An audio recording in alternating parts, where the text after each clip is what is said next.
HSC 26, 27, 28 ব্যাচের student আছো তোমরা যারা, অথবা ক্লাস 9-10 এর স্টুডেন্ট আছো, অথবা তোমরা যারা এসএসসি 26 যে পরীক্ষার্থী ব্যাচ তোমরা যারা পরীক্ষা দিবা, তোমাদের জন্য গুরুত্বপূর্ণ কয়েকটা আমরা এমসিকিউ আজকে সলভ করার চেষ্টা করব। তো দেখো, এক নম্বরটা কি বলতেছে, নির্দিষ্ট চতুর্ভুজ অঙ্কনের জন্য কয়টি স্বতন্ত্র উপাত্ত প্রয়োজন। এটা খুবই ইম্পর্টেন্ট। আমি এখানে অল্প কয়েকটা লিখছি, এগুলা কমপক্ষে 15-20টা বোর্ডে আসে। 5টি উপাত্ত প্রয়োজন, এটা তোমরা একটু মুখস্থ রাখবা। আচ্ছা, স্থূলকোণী ত্রিভুজের স্থূলকোণ ছাড়া বাকি কোণ দুটি কত হলে ত্রিভুজ অঙ্কন সম্ভব। আচ্ছা, আমরা সবাই জানি ত্রিভুজের অঙ্কনের জন্য ত্রিভুজের সমষ্টি কত ডিগ্রি, 180 ডিগ্রি। এখন বলতেছে এই স্থূলকোণী ত্রিভুজটার স্থূলকোণ, তাহলে স্থূলকোণ মানে কি 90 চেয়ে বড়, স্থূলকোণটা হবে কি 90 চেয়ে বড়, আর তাহলে কি 90 চেয়ে এটা হবে বড়, কি কোন কোণ, স্থূলকোণটা। যেহেতু স্থূলকোণ 90 চেয়ে বড়, তাহলে বাকি যে দুইটা কোণ আছে অবশ্যই এই দুইটা কোণ 90 চেয়ে কি হবে, ছোট হবে। 90ও কিন্তু হওয়া যাবে না, কারণ 90 হলে তো সেটা সমকোণী ত্রিভুজ, কিন্তু আমাদের বলছে কি স্থূলকোণী ত্রিভুজ। তাহলে এখন দেখো 90 চেয়ে ছোট কে কে আছে, 30, 60 আছে, 90 এটা হবে না, 40, 50 90 হবে না, 45, 45 90 হবে না। অটো অ্যান্সার দেখো 50 আর 30 কত, 80, যেটা আমাদের কি 90 চেয়ে ছোট। আশা করি জিনিসটা বুঝতে পারছো। 3 নাম্বারটা দেখো, এটাও কিন্তু বোর্ডে আসে, আরো বোর্ডে আসে। 3 নাম্বারটা আসে কি, সিলেট বোর্ড 23 সালে বলতেছে ABCD একটি সামান্তরিক, তা বলতেছে CBF, এখানে কোণ CBF কত হট, CBF ইকুয়াল কত হট। তাহলে এই যে এই কোণটা আছে CBF, এই কোণটা, ঠিক আছে। তা আমরা জানি সামান্তরিকের বিপরীত কোণ দ্বয় কি হয়, সমান হয়। তাহলে এটা 100 হলে এটাও কত হবে, 100। এখন সম্পূর্ণটা কত ডিগ্রি, 180। তাহলে এখানে যদি আমরা বলি, তাহলে সম্পূর্ণটা যদি 180 হয়, 180 থেকে যদি 100টা বাদ দেওয়া যায়, 180 থেকে 100 বাদ দিলে কত থেকে, 80 থেকে, এটাই আমাদের অ্যান্সার। তাহলে 80 কোথায় আছে, দেখো খুব সহজেই কিন্তু অঙ্কটা হয়ে গেছে। আশা করি তোমরা এই 3টা এমসিকিউ বুঝতে পারছো। আমরা পরবর্তীতে আরো কয়েকটা এমসিকিউ সলভ করি। আমরা এখন পরবর্তী অঙ্কগুলা এমসিকিউ গুলা সলভ করার চেষ্টা করি। 4 নাম্বার কি বলতেছে, x/y=3/2 হয়, তবে এটার মান কত। এটা দিনাজপুর বোর্ড 20, চট্টগ্রাম বোর্ড 15 সালে আসে। তো আমাদের যখন এই কোণ দেওয়া থাকবে x/y=2/3, তাহলে আমরা চাইলে লিখতে পারি x অনুপাত y কত 2/3। তাহলে x এর মান 2, y এর মান কত 3।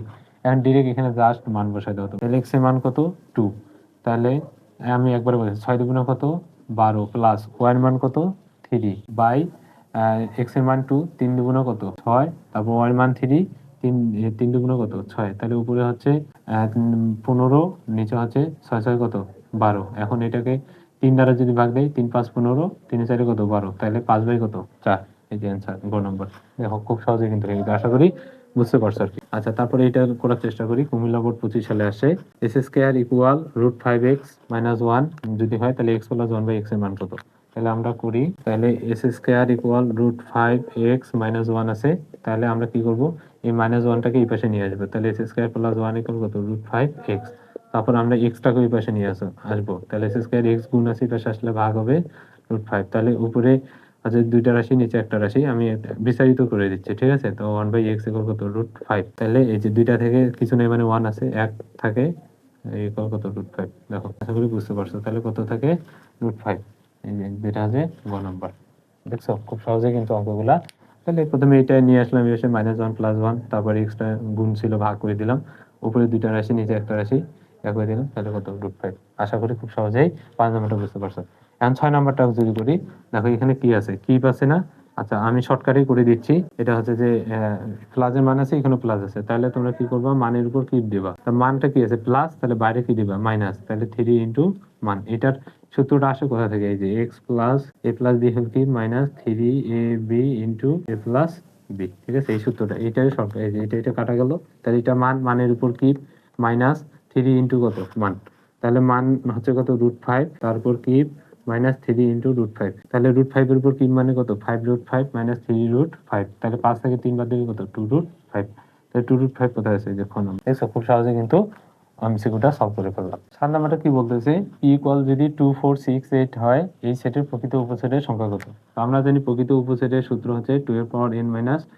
তাহলে n হচ্ছে উপাদান সংখ্যা 1 2 3 4, তাহলে 2^4 - 1, তাহলে 2^4 মানে হচ্ছে কত 16 - 1, তাহলে 16 থেকে 1 বাদ দিলে কত হয় 15। তাহলে 15 হচ্ছে আমাদের কি, দেখছো খুব সহজে কিন্তু হয়ে গেছে। দেখো কতগুলো পড়ে আসে, আবার ভবিষ্যতে আসবে।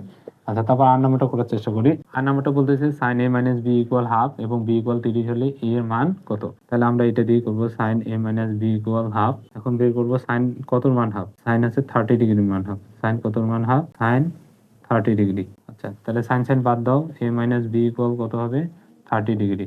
এখন এখানের মধ্যে আমাদের বি এর মান দেওয়া আছে 30 ডিগ্রি, তাহলে এ মাইনাস 30 ডিগ্রি ইকুয়াল 30 ডিগ্রি। তাহলে এ মাইনাস 30টা ওই পাশে গেলে কি হয়ে যাবে প্লাস, তাহলে 30 প্লাস 30 ডিগ্রি, 30 কত হইলো 60 ডিগ্রি, তাহলে ইকুয়াল 60 ডিগ্রি। এটাই আমাদের অ্যান্সার। তাহলে দেখো খুব সহজেই কিন্তু হয়ে গেছে। ঠিক আছে, আশা করি এই এমসিকিউ গুলো খুব সহজেই তোমরা বুঝতে পারছো। এই এমসিকিউ গুলা এতটাই ইম্পর্টেন্ট যে তোমরা বিভিন্ন জায়গায় বিভিন্ন সময় বিভিন্ন পরীক্ষায়, বোর্ড পরীক্ষায় বলো, স্কুলের পরীক্ষায় বলো, যাই পরীক্ষায় বলো না কেন, তোমরা এগুলো এই এমসিকিউ গুলো খুব কমন পাবা। আশা করি তোমরা সহজেই এমসিকিউ গুলো বুঝতে পারছো এবং নোট করছো, দেখবা যে ভবিষ্যতেও এই অঙ্কগুলো কমন করছো। তো ধন্যবাদ সবাইকে, ভালো থাকবা।